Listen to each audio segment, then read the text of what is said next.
관련 PPT 보면서 설명을 드리도록 할게요. 자, 제가 10년물 국채금리를 준비를 해드렸거든요.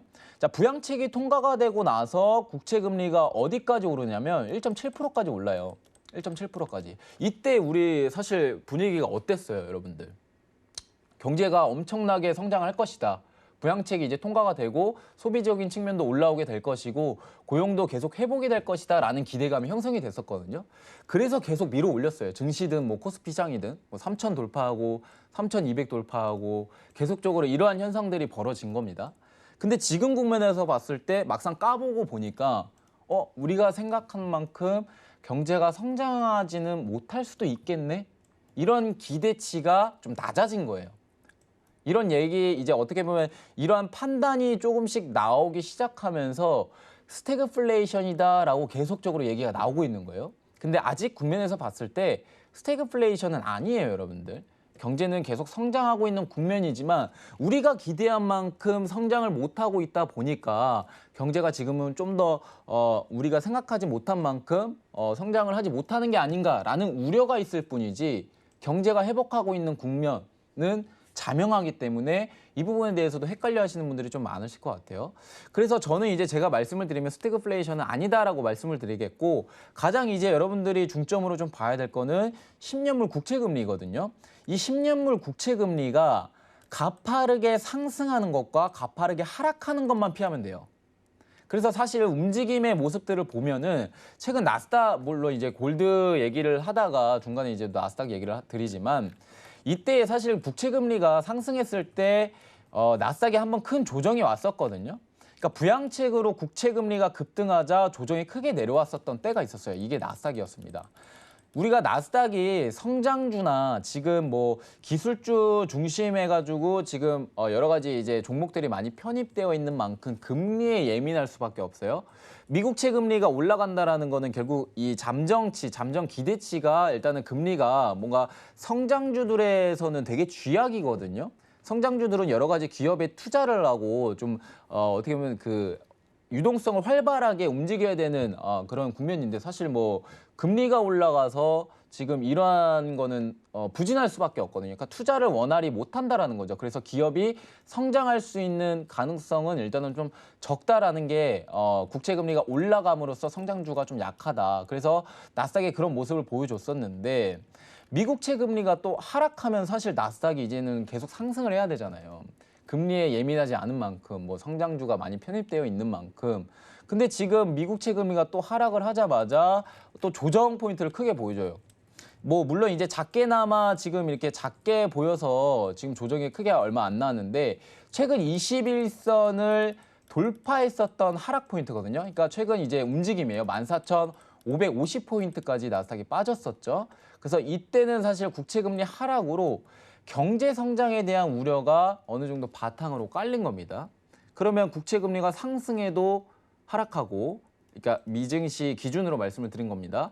국채금리가 가파르게 상승을 해도 미증시는 하락을 했고, 국채금리가 뭐 가파르게 이제 하락과 상승과 하락을 이렇게 보여줬을 때 미증시는 계속 조정을 보여줬다는 얘기인데 그럼 지금 관점에서 뭘 지켜봐야 되는지가 가장 핵심이 되겠죠. 그러면 제가 제 기준점에서 말씀을 드리면 일단은 1차적으로 달러를 이제 보시면 좋겠고 두 번째로 국채금리를 보셨으면 좋겠어요.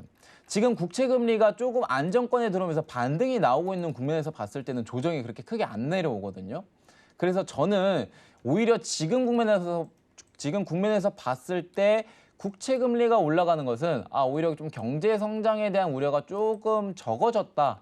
이렇게 이제 판단을 드릴 수 있을 것 같아요. 그러면서 다시금 재차 증시가 상승할 수 있는 분위기가 형성이 되고 달러는 또 다시 약세 국면으로 접어드는 그런 국면이 좀 나올 것이다. 사실 달러 약세가 좀 나오게 되는 거는 어떻게 보면 미증시 글로벌 경기가 좀 좋아지고 있다라고 이제 판단을 하시면 좋을 것 같거든요. 근데 최근 이제 뭐 달러에 대한 움직임도 보았을 때 계속 강세 현상이 나오고 있죠. 초강세 현상이 좀 나오고 있는데 뭐 사실 이게 그런 것 같아요.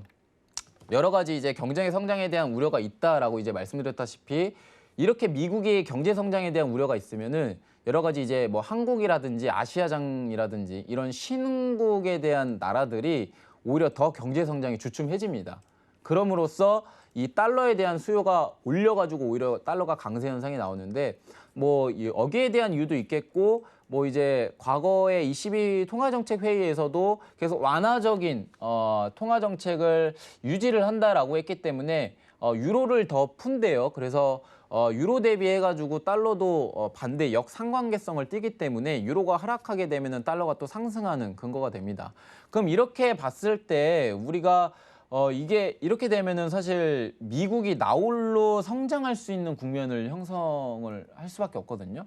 그러니까 뭐 이때가 뭐 미국이 계속 이제 나홀로 성장을 하게 되면은 달러 강세 현상이 나오게 될 것이고 여기에 대해서 이제 신흥국 증시가 좀 무너진다 이런 얘기들이 좀 많이 나와서 이 관련해서 좀 말씀을 드리면은 달러가 지금 강세가 나오고 있는 국면에서 봤을 때 2011년과 2015년도 기준의 증시 상황을 보면요.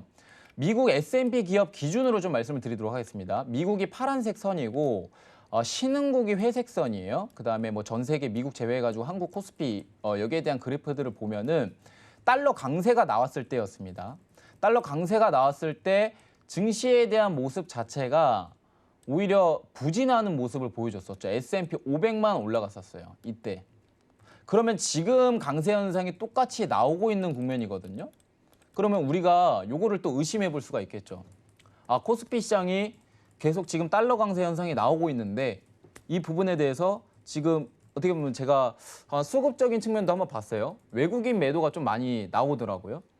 수출이 충분히 이 한국 GDP 성장률이 물론 이제 최근 발표 때 이제 전월 대비했을 때 마이너스로 좀 발표를 했는데 그렇게 크게 우려할 만한 상황은 아니거든요.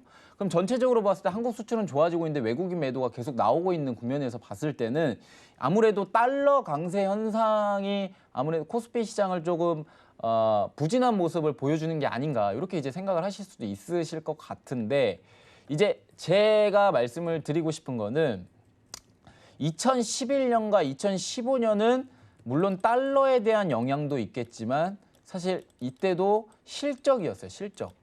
실적 관련해가지고 미국에 대한 실적은요. 그때 아마존이 상당히 좀 유명했었고 실적도 상당히 좋았고요.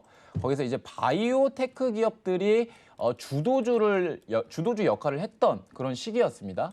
근데 그때 한국 기준으로 봤을 때 바이오 시장이 상당히 좀 부진했던 그리고 여러 가지 실적도 상당히 부진했던 시작이었었어요. 그럼 달러에 대한 강세 때문에 증시가 무너진 이유도 뽑아볼 수 있겠지만 사실 실적에 대한 이유도 강했다. 이렇게 이제 말씀을 드릴 수가 있겠는데 그러면 지금은 어떻게 되는 거냐. 지금 기준으로 봤을 때 달러 강세 현상 나오고 있죠. 근데 우리 실적 얘기해 보도록 합시다. 한국 기준으로 봤을 때 지금 실적들 계속 개선이 되게 좋아지고 있어요. 그리고 GDP 성장률에 대해서도 말씀을 드릴 수가 있겠는데 GDP 성장률이 지난해에 이어서 이제 상당히 지금 회복하고 있는 국면이에요. 그리고 수출도 그렇다시피 그러면 우리가 달러 강세 현상이 나온다고 하더라도 2011년과 2015년에 비롯해 가지고 다시금 하락이 나올 수 있느냐, 부진한 상황을 연출할 수 있느냐 이 부분에 대해서 얘기를 드려보았을 때는 그럴 가능성이 좀 적다. 이렇게 좀 말씀을 드리도록 할게요. 그래서 달러 강세가 나온다고 하더라도 여러분들 크게 우려할 만한 또 수준은 아니다. 이렇게 이제 평가를 내리시면 좋을 것 같아요. 그래서 이렇게 좀 정리를 드리겠고 이제 마지막으로 좀 장기 금리 하락에 대해서도 말씀을 드릴 수가 있겠는데 최근 이제 제가 앞서 말씀드렸다시피 장기 금리 하락하는 거는 지금은 경제 성장에 대한 우려가 지금 존재할 뿐이지 경제 성장을 안 하고 있는 국면은 아니다. 지금 하고 있는 국면에서 기대치보다 어떻게 보면 낮게 성장을 하는 국면이기 때문에 이 부분에 대해서도 우려가 작용할 뿐이지 우리가 금리가 이렇게 하락한다고 해가지고 추가적으로 뭔가 조정을 좀 야기하는 그런 분위기가 형성되는 게 아니다. 이렇게 좀 설명을 드리면서 정리해 드리도록 하겠습니다. 이상입니다.